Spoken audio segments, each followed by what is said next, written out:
into the final stretch. The top 16 is over, and now it's money time. Everyone is primed and ready. Maccabi Electra Tel Aviv has set its sights on bringing the most important title of all back to the Holy Land. Israeli Yellow Nation begins now.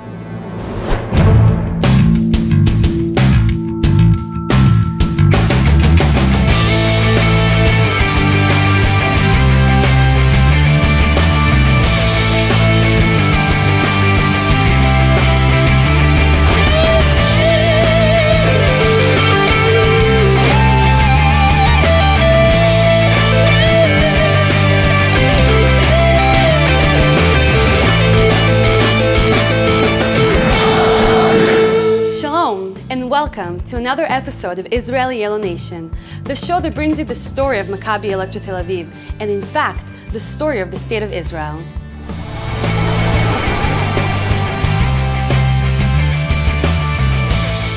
Mr. Blue takes Joe Ingles for a small tour of Israel.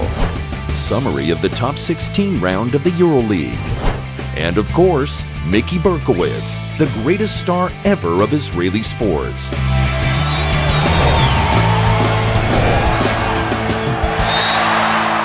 The history and glory of the team were created by its symbols.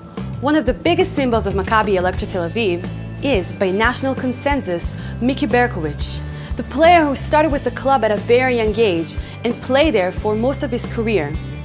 The time has come for the United States to get to know the man who symbolizes the most successful Israeli icon.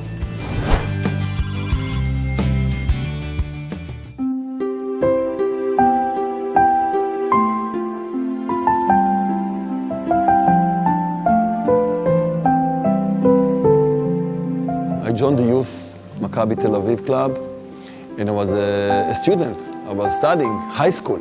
So my mother told me, you need to study more. Don't go to practice for a week. So okay, I stayed at home for a week.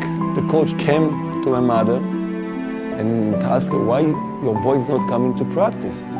She told him, I would like that my boy will study and will be a professor or a doctor. So the coach told her, look, I'm not sure that he can be a doctor, a professor, but he can be the best player in Israel. ברקוביץ' קיבל את המסירה, מחכה וקולע. יש את הכדור טוב מאוד למיקי ברקוביץ'. ברקוביץ' וניטור ברקוביץ', והכדור מחוץ. ברקוביץ' מדייק. ברקוביץ' חסימה של ברי. ברקוביץ' קולע. אחד על אחד עם קורבלן. בפנים. נוצר כדור, צעד וחצי. Mickey is by far the best Israeli-born player of all time. Even now that we have two players, young players, very talented, in the NBA, they have a long way to go before they can reach the tightest shoestrings of Mickey. He was a great shooter from outside, so it was very difficult to guard him because he also passed very well. A complete player, I think he could have played the NBA. Number 9, Mickey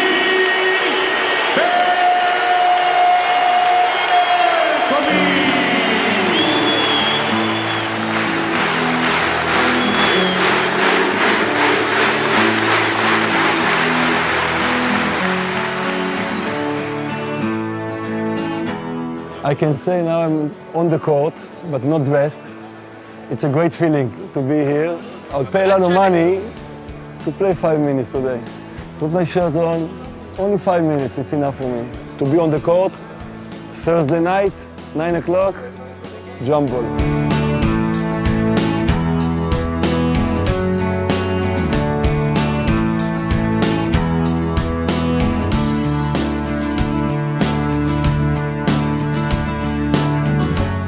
This is the first basketball that my parents bought me.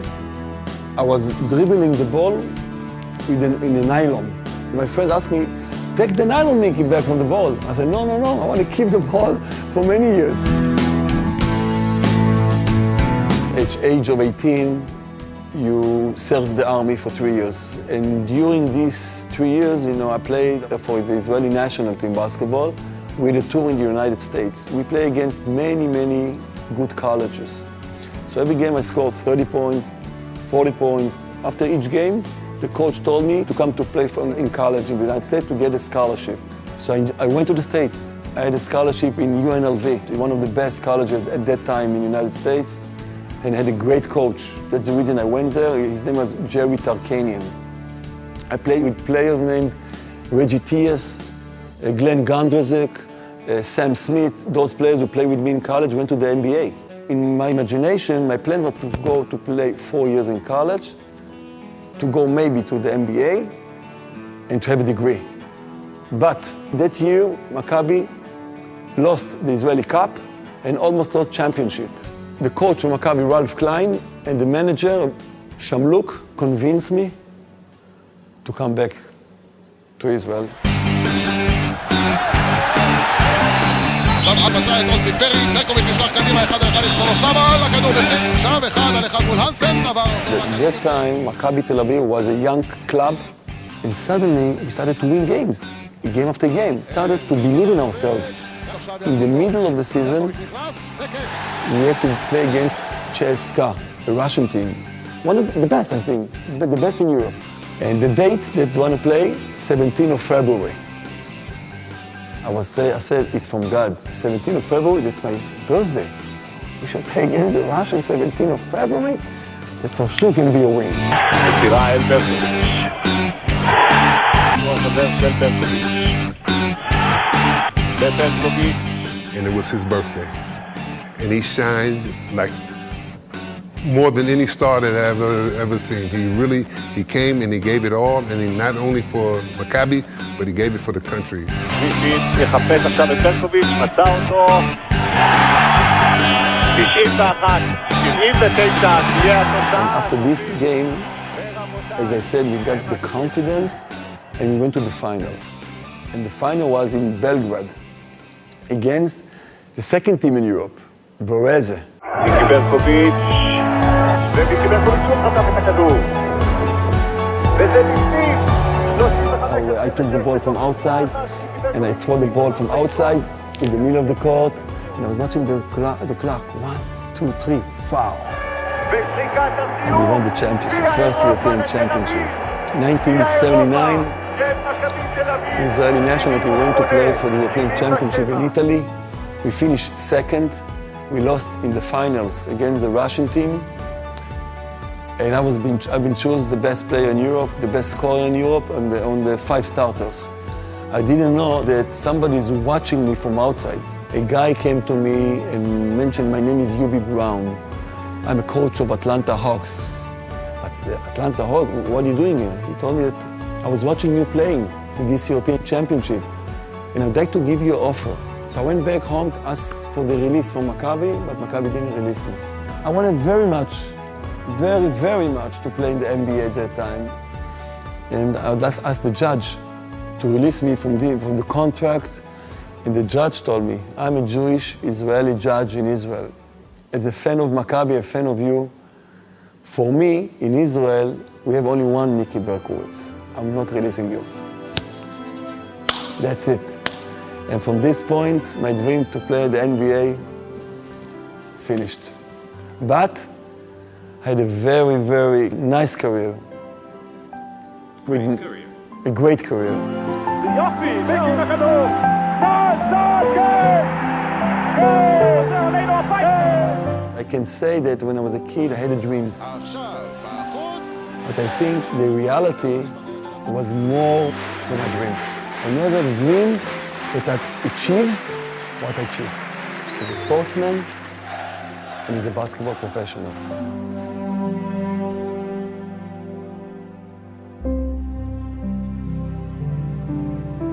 Bye.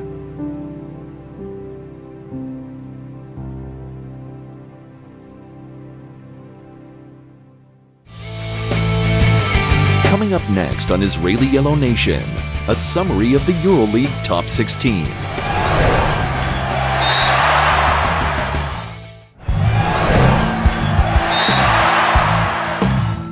This is the time of the year that tension skyrockets for the players. The top 16 is behind us. Only the best 8 teams remain in a fight for a ticket to the EuroLeague Final Four, which will take place in Milan, Italy. Maccabi Electra Tel Aviv always wants to be the crème de la crème of Europe. At this point in the season, every game counts. Maccabi has to be in great shape in order to have a chance of making the EuroLeague top 8. Maccabi hosts Žalgiris Kaunas, a team that has already been eliminated from advancement. After a close first half, Maccabi gets fired up, especially Sofo in the paint and Ricky Joe Hickman, Ingles to Ricky Hickman for the dunk. who makes a joke out of the Lithuanians' defense. Maccabi wins 77-67, a victory that puts them one step closer to the next level. A week later, Maccabi heads to Serbia to face Partizan Belgrade in the loudest, toughest gym in Europe. Maccabi starts off great and in complete control until the end of the third quarter when center Sofos Chotsianitis injures his ankle.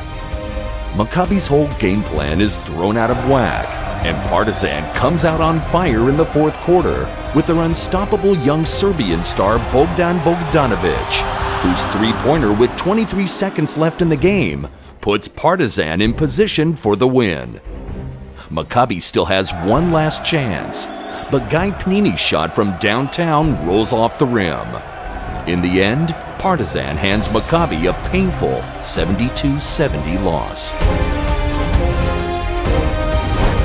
In the next game, Maccabi meets one of the best teams in Europe, Real Madrid. The game is exceptional, with both teams making big plays and the score staying close for the entire game. At the end of the third quarter, Smith, in one of the most incredible plays of the season, And that one thrown is in from full court. puts Maccabi back in the game and adds a thrill to the evening. 11 seconds to go. Madrid's point guard Sergio Rodriguez, with a huge assist to Borosis, gives the visitors a 3-point lead. Maccabi has one last chance and finds David Blue for an open It's three. a good look from the far side. It's short. And put back in, and the foul with 2.3 seconds to play. Alex Tyus with a big offensive rebound, basket, and a foul. An amazing move by Tyus, and he has a chance to put the game into overtime.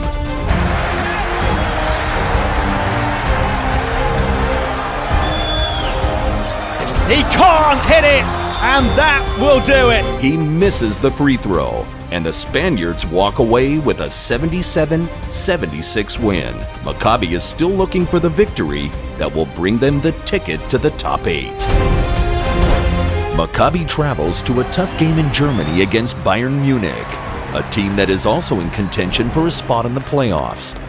The Germans open strong, especially point guard Malcolm Delaney, who is being eyed by the NBA's Houston Rockets, and who scores from all over the court. For Maccabi, Tyrese Rice, who played for Bayern last season, is exceptional and keeps Maccabi in the game. But the real story of the game is Maccabi's shooting percentage from outside the arc. 13 three-pointers on 72% shooting, with Blue and Hickman leading Maccabi to a huge victory on the road, 94-92. The game guarantees Maccabi a spot among the best 8 teams in Europe. The final game of the top 16 is at home against CSKA Moscow, a game with no importance for the next level. The Russians win it 81-76. Maccabi finishes the top 16 in third place in their group after CSKA Moscow and Real Madrid, and advances to the next round, reached only by the best 8 teams in Europe. In the top 8, Maccabi will face Italian team Armani Milan in a best-of-5 series. It's going to be an action-packed series of top-notch basketball, and the Yellows have no intention of stopping anytime soon.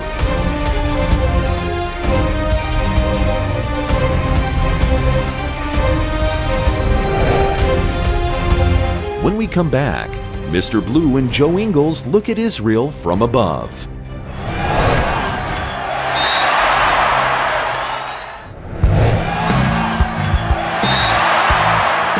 professional basketball player doesn't have a lot of free time for sightseeing. Joe Ingles, Maccabi's power forward, and the first Australian to ever wear a yellow jersey, wanted to get to know Israel better. Our own Mr. Blue volunteered to show him around and took the carefree Aussie, a native of Adelaide, to get a closer look at the country at Mini Israel.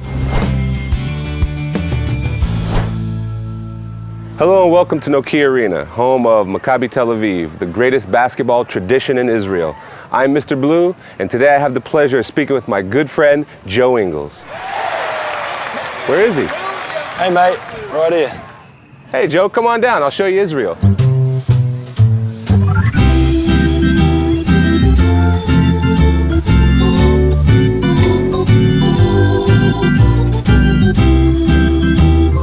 So this is a typical Bedouin tent, the famous Carmel Market. In Jerusalem?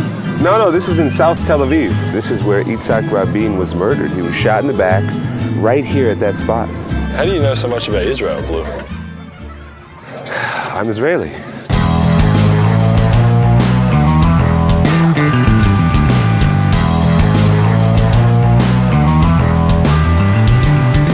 So Joe, tell me a little bit about how you came to sign with Maccabi and come to Israel. Was ready for a change and I had a lot of options. One of the main reasons was I had played against Maccabi 3 times every year in Barcelona, and had some friends that played here before and loved the city and style of play. The fans at Nokia, obviously, they're pretty crazy sometimes, and I think that helps us. I think they can kind of give you that extra boost sometimes when you need it, and 12,000 screaming Israelis is pretty fun. I think Coach Blatt as well, I'd played against him a lot, just thought it would be a good fit for the way I play. You recently had an offer from the Memphis Grizzlies in the NBA. I was in a tough situation in Barcelona with guys, and the team, we had 14 guys that could probably start most of those guys on a lot of other teams in Europe, and it was play 30 minutes one game, play 5 the next, play 10, play 0, don't play 30. So it was just a hard situation, and I thought going to the NBA at that stage would be a similar situation. I wanted to come to a big team in Europe still and help them win and potentially win a EuroLeague. And I thought Maccabi was a great fit for that. I still have a dream to get to the NBA one day, if that's possible. But yeah, very happy with my decision, and yeah, not looking back at it too much, except for when people bring it up, like you.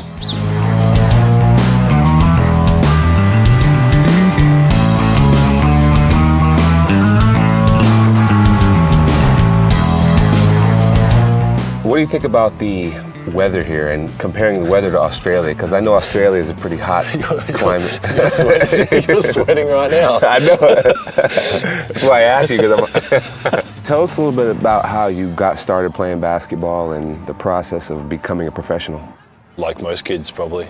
You play every sport you can. I was playing Australian rules football, cricket, basketball. I was probably a little bit better at Australian rules football at the time, but I had a lot of good friends that played basketball, and just wanted to play with my friends at that age. And yeah, went to a program in Australia, the Australian Institute of Sport, where you spend 2 years there. That was probably the first time I realised I could maybe make a living out of it.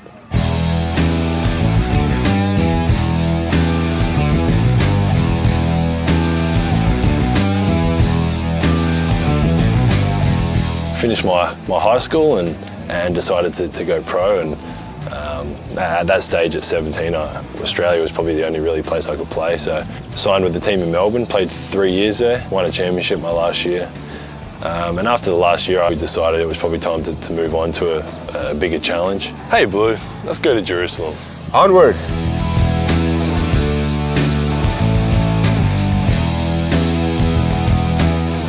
They have the same sensors over there too. What sensors?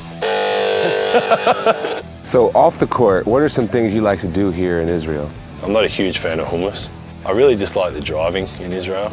The drivers kind of seem like they're blind sometimes, and I think they're the only cars on the road, which really frustrates me and has caused me to yell out my window a few times. Tell us a little bit about how the fans on the street and in the supermarkets, how you're welcomed, and do people come up to you and approach you? They get so excited, they just run up to you and grab you and want to say hi and take a picture, which I'm more than welcome to do, if there's a please and a thank you in there. So to be known like that is a nice thing, and then I go home and no one knows who I am, so I can just walk through the streets quietly. I can't believe in Australia nobody knows who you are. I mean, my girlfriend's probably more known than what I am. So what does your girlfriend do? My girlfriend is a professional netball player.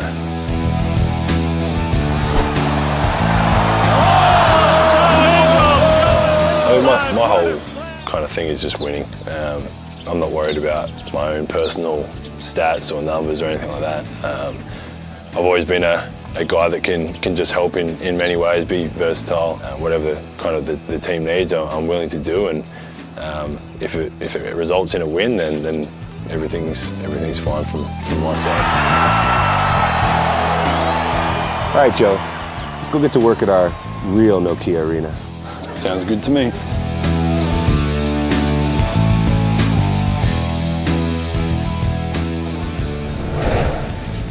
That's it for the 4th episode of Israel Yellow Nation. For more information about the team, you can always visit Maccabi Electra Tel Aviv's website. You can watch all the segments of this show and more on the team's YouTube channel.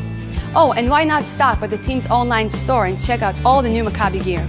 We hope you've enjoyed the show once again, and we'll see you next time. Shalom from Israel.